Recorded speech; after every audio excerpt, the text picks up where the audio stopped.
Alors, ce petit dessin, pour moi, il résume tout. Vous voyez, le subjectif et le collectif, c'est ce qu'on a abandonné dans les valises. On s'est compliqué que l'objectif, l'objectif.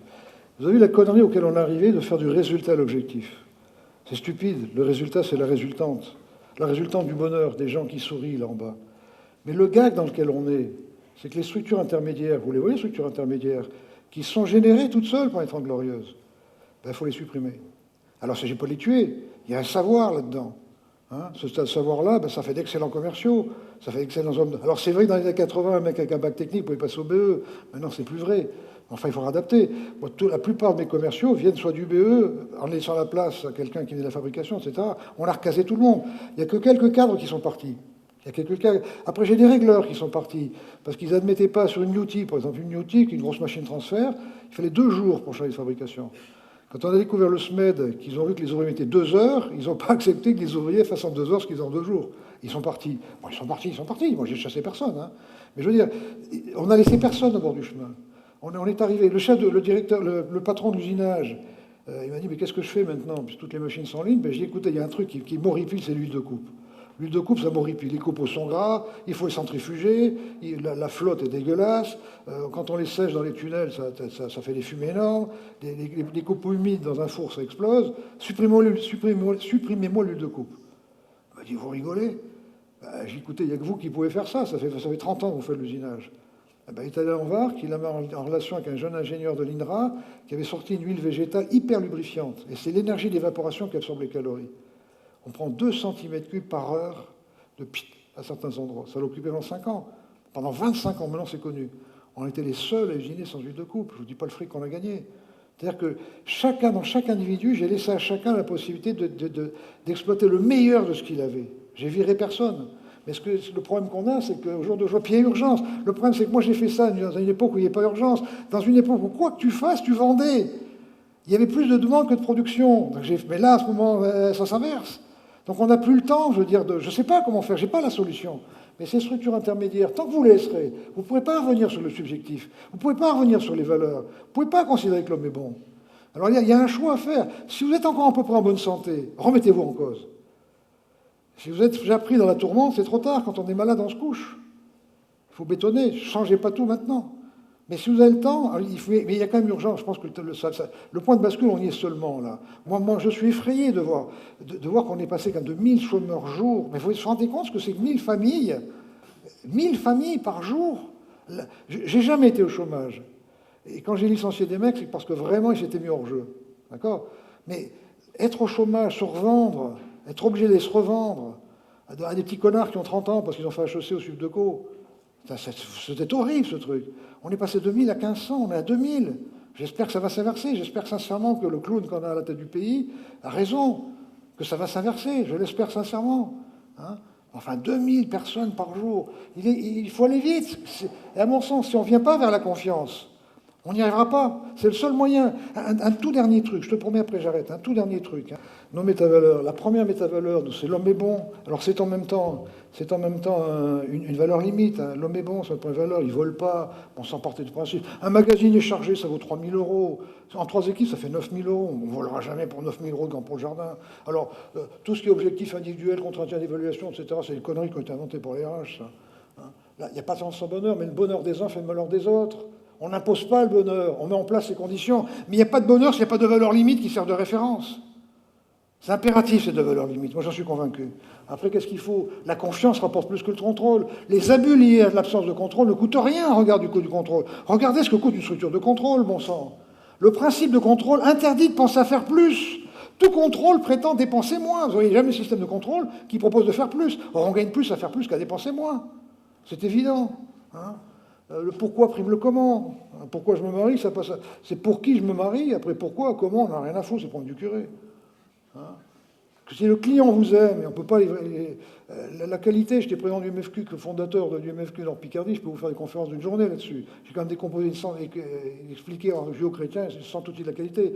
Mais si chacun aime faire son travail, et comment faire en sorte qu'une maman qui a un enfant qui est malade aime son travail? C'est là le boulot d'un patron, c'est là le plus dur d'un patron. Tout est dehors, arrêtez de couper le téléphone en réunion, mon sang. Hein, alors on se regarde le nombril, c'est important, il ne faut pas être dérangé, on se regarde le nombril. Dehors est le client, dehors est le fournisseur. Dehors le député, votre gamin qui peut se casser un bras. Ou votre femme qui a cassé la voiture. C'est le plus important.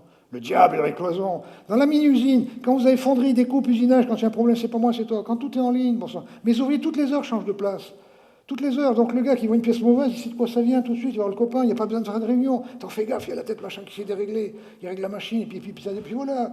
Dans une boîte normale où chacun est à son poste, quand il y a une pièce mauvaise, le bordel qu'il y a, il y a des diables partout, entre le régleur, le contrôleur et l'ouvrier.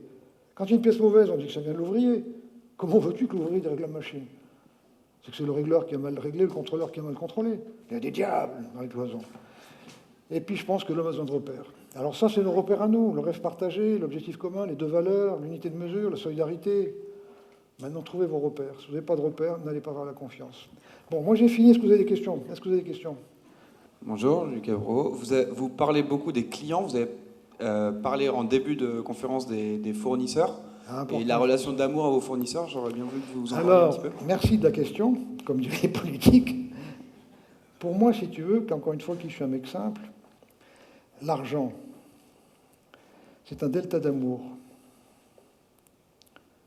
C'est l'amour du fournisseur, 5 heures, ça, moi l'amour du client. Et nous, on fait en sorte que nos fournisseurs nous aiment. C'est-à-dire qu'on invite les ouvriers. Nos ouvriers vont travailler sur chaîne des fournisseurs. Les ouvriers des fournisseurs viennent voir ce qu'on fait chez nous. On invite les fournisseurs. Il ne faut pas oublier. Valeo est en train de mourir parce qu'il a tué ses fournisseurs. On gagne plus d'argent avec des bons fournisseurs qu'avec des bons clients. Je crois qu'il y a une chaîne, et tu as tout fait raison. J'en parle pas parce qu'en 1 heure et demie, tu peux parler de tout. Mais les fournisseurs sont parfois plus importants que les clients. Il faut que les fournisseurs nous aiment. Et alors on les responsabilise. Nous, il y a très longtemps que nos fournisseurs, on a dit on n'augmente plus les prix de vente. En 83. Je n'augmente plus mes prix de vente. Est-ce que vous m'accompagnez? Et les fournisseurs ont dit oui, on ne va pas vous accompagner. Sauf l'EDF.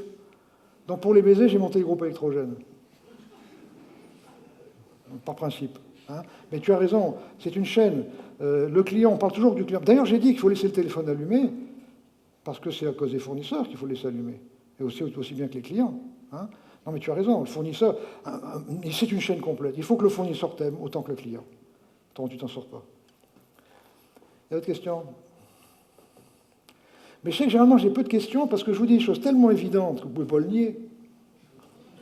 Ben non, mais c'est vrai, c'est évident ce que je vous dis. Je vous dis des choses tellement simples que vous comprenez en plus. Donc si vous comprenez, vous n'avez pas de questions à poser. Et j'ai rarement des critiques.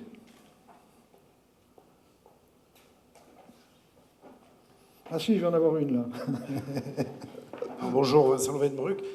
Pourquoi autant de bon sens ne s'est pas généralisé plus Mais il y en a vite? plein. Non mais pourquoi les entreprises n'y vont pas plus tôt ou plus vite? Mais il y en a Quels sont les plein, freins? il y a plein. T'as Keguiner qui a fait ça bien avant moi, en même temps que moi, il a 900 salariés. Jean-Michel Keguiner, vous connaissez Jean-Michel Keguiner? Botanier-Hôtelier, faites-le venir, c'est un saint homme.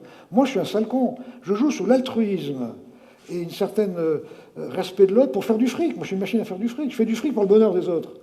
Lui, il sert du travail pour intégrer dans la vie des handicapés, 900 handicapés. Mais c'est les mêmes ficelles. Moi, c'est la usine, lui, c'est le village. Et le village, chaque matin, fait le point. Il nomme un conseil municipal qui est lié à un maire. Et comme ils sont un peu diminués, c'est pas péjoratif, loin de là, tous les matins, ils s'étalonnent les uns par rapport aux autres, ils font la météo en disant moi je suis orage, parce que moi je suis nuage, parce que moi je suis soleil, parce que tu vois, ils s'étalonnent. C'est fabuleux. Mais je te dis, dans les 100 émules que j'ai fait, il y a Mehdi, ils sont où les mecs de Poult, là? Les Poultes, là, levez la main, ceux que vous êtes, ils sont là. Eux, ils ont une chance extraordinaire. Ils sont 900, 450, enfin, ils sont gros. Ils sont dans les biscuits. Hein. Alors, c'est extraordinaire, cette histoire de Poult. Un jour, il y a un professeur de l'école des mines qui me dit il y a une usine qui s'appelle Poult, ils sont 900. Ils ont lu vos bouquins, ils ont vu les films, tout. Ils ont fait comme vous. Allez les voir. L'année dernière, avec ma petite femme, on avait fait l'Espagne-Portugal à moto, puis en repassant, je voulais les voir. Parce que je racontais aux jeunes, là, même les ouvriers avaient vu le film. J'ai cru qu'ils allaient me piquer un os pour faire une relique. Je marchais comme ça. Hein. Et c'est chez eux, alors ils ont fait des mini-usines. Alors il y a un truc qui est génial, le mec il y a un gars, c'est le CEDAC, ça, je ne sais pas si j'ai le temps, je vais vite. Hein. Il y a un gars, de tout temps, m'a-t-on dit. Alors, Poult, ils font des gâteaux pour les grandes surfaces. Alors tu as des grands tapis, tu vois, qui sont très larges, ils ne sont pas à la longueur de la pièce, mais presque, c'est des fours. Puis tu as des bus qui font tomber de la pâte, des bus qui font tomber de la confiture, des bus, etc. Et de tout temps, je crois que toutes les 2 heures, ils arrêtaient 20 minutes les bus parce qu'elles se bouchaient. Puis quand ils ont dit aux ouvriers, maintenant vous changez de place comme vous voulez, vous mettez où vous voulez, hein, et puis vous pouvez modifier les machines. T'as un mec qui a mis une petite buse d'air comprimé sur le côté, qui fait pchit, toutes les 10 secondes, ou toutes les 20 secondes, je sais rien, on n'arrête plus les machines. 20 minutes toutes les 2 heures, parce que tu vois le bordel, toi. Alors ça, c'est le CEDAC. Le CEDAC, pour faire court, hein, c'est un outil japonais. Hein. C'est un outil japonais qui dit, ça, c'est moi. Ça, c'est ce que je sais. Ça, c'est toi. Ça, c'est ce que tu sais. Puis ça, c'est ce qu'on fait. Parce qu'il y a ce qu'on sait et puis qu'on ne fait pas. Ce qu'on fait tous les deux, c'est ce qu'on fait dans l'usine. C'est ce qu'on fait dans l'usine, ça. Hein. Alors le CEDAC, ça sert ici, parce que moi, je ne sais pas ça, mais toi, tu sais. D'accord? Là, moi, je ne sais pas, etc. Ça, c'est le CEDAC. Alors, tu as un système de post-it, etc. Et puis là, tu as la recherche et le développement. Personne ne sait. Ce qui m'intéresse, c'est cette zone-là. Cette zone-là. Tout le monde sait, personne ne fait. C'est quand même fabuleux, quand même. Tout le monde sait, personne ne fait. Et quand je discute avec le gars, là, le fameux gars de Poult, là, je dis, mais attends, mais il y a longtemps que tu sais ça, toi? Il me dit, ça fait des années. Mais je vois que tu ne l'as pas fait. Il me dit, attends, j'aurais donné mon idée que c'est le BE qui l'aurait gardé. Et voilà. Et quand on a dit au gars, maintenant, tu mets en place, il n'y a plus de BE, tu vas où tu veux, il a mis en place son idée. On a des réserves énormes, là. Je vais le faire plus propre, mon bordel. Hein. Je vais faire plus propre, mon bordel. Hein. Vous voyez, ça, c'est ce qu'on fait. Toute cette zone-là, on sait, mais on ne fait pas. Toute cette zone-là, c'est monstrueux. Ça, c'est le CEDAC, et ça, c'est les... Tout ça, virez la structure. Laissez les ouvriers libres du comment. Dites aux ouvriers, fais.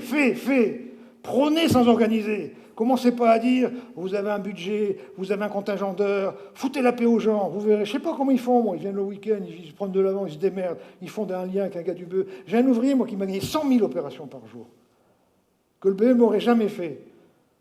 Parce que quand on a un CAP en outillage, en usinage, on sait qu'un usinage H7, c'est une tolérance. Il faut un forain alésoir. Lui, il ne savait pas, ça faisait chier de régler deux têtes. Hein, comment on appelle ça les sachats? C'est les ouvriers qui reçoivent les fournisseurs de consommables. Un ouvrier, c'est un acheteur extraordinaire. Hein, le gars qui fait des outils coupants qui coupage, montagnard qui promenait des bonbons à la standardiste, il ne faut pas un pied dans l'atelier, le mec. Hein. Et là, il a fait un réseau avec un fournisseur, il m'a fait un outil bizarre qui fait forer alésoir. Avant, on faisait ça. Et donc, oui, alors la capacité a augmenté, forcément. Parce qu'avant, quand tu fais ça et ça, tu peux avoir une excentration. Quand tu fais tout d'un coup, tu n'as pas d'excentration. Quand il a fait ça, mais pendant 2 mois, il a tourné comme ça en douce, avec un copain. Il vient en faisant la fabrication, c'est 6 000 pièces jour. Hein.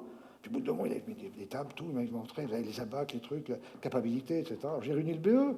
C'est pas possible, ils m'ont dit, les mecs. J'ai dit, bande de cons, ça tourne depuis 2 mois à changer les machines. 100 000 opérations par jour. Parce qu'il ne savait pas. MacGregor dit l'imagination et la créativité est la même, quelle que soit sa formation et sa culture. C'est pas vrai. Moins on est formé, plus on est créatif. C'est pour ça que les femmes, parfois, sont meilleures que notre. Parce qu'elles ont un regard différent. C'est pas parce qu'elles sont moins formées. Attends, c'est parce que j'étais madroit, là. Je voulais être gentil, mais ça m'arrive souvent. Ça, j'en fais toujours trop, puis boum. Il y a d'autres questions? Il y a une question encore. Ou une critique. Pour que je me défende. Une question pour avoir un conseil, ou peut-être pas un conseil, mais ce serait comment faire pour accélérer un peu ce réveil de conscience auprès de nos grands patrons, les PDG? Alors, peut-être en lui montrant le film. Tu fais question de confiance, Favi. Alors, tu as 3 films qui sont intéressants. Je ne vais pas vous les passer parce qu'on n'a pas le temps. Tu as 3 films qui sont intéressants. Hein. Tu as... Eh merde. Tu as... Attends, c'est que ces vidéos. Tu as... pas cela. Hein. Tu as celui-là. Tu as celui-là. Celui-là, bon, mais pas importe. Tu as 3 films. Tu vas faire Question de confiance, Favi. D'accord? Au singulier. Après, tu as le petit film qui s'appelle Rendre le travail visible. Petit film de 3 minutes, là, qui est bien foutu. Rendre le travail visible. Ce film-là dure un quart d'heure, et c'est Isaac qui l'a fait, qui a été filmé mes ouvriers, il me semble le dire. Il m'a filmé un peu, ça je savais, puisqu'il m'a filmé. Il a filmé Munsen, qui est un émule, et les ouvriers de Munsen. Tu peux montrer ça, parce que Munsen Luther, c'est le gars qui a 8000 salariés, qui est un émule. Il y a 20 ans, j'ai fait une conférence dans son club APM, puis il est venu à Favi pendant 48 heures avec ses 8 directeurs de site, il a 8000 salariés, lui. Hein. Puis au bout de 48 heures, il m'a dit, écoute, on ne va pas s'emmerder, l'homme est bon, là, on prend tout. Sauf leader, parce que nous, on a Alsace, leader, ça fait un peu Führer. Donc ce sont des managers, d'accord? Donc il y a ce petit film que tu peux lui montrer. Alors ça, tu fais YouTube, toujours par YouTube, Getz Zobrist. C'est plus simple que faire Schtroumpf, Slash, machin. Hein, tu fais Getz, G-E-T-Z, Zobrist. Et tu tombes sur le petit film, qui dure 14 minutes. Tu peux lui montrer ça pour lui débloquer l'esprit, parce que souvent les patrons n'osent pas, parce qu'ils pensent que c'est pas possible. Le seul, tu sais, moi j'ai plein d'émules, ça a été juste un coup de fil. Ben, puis Lippi, c'est juste lui prouver que c'était possible. Et dès lors que tu l'as fait, ben, ça démarre, quoi.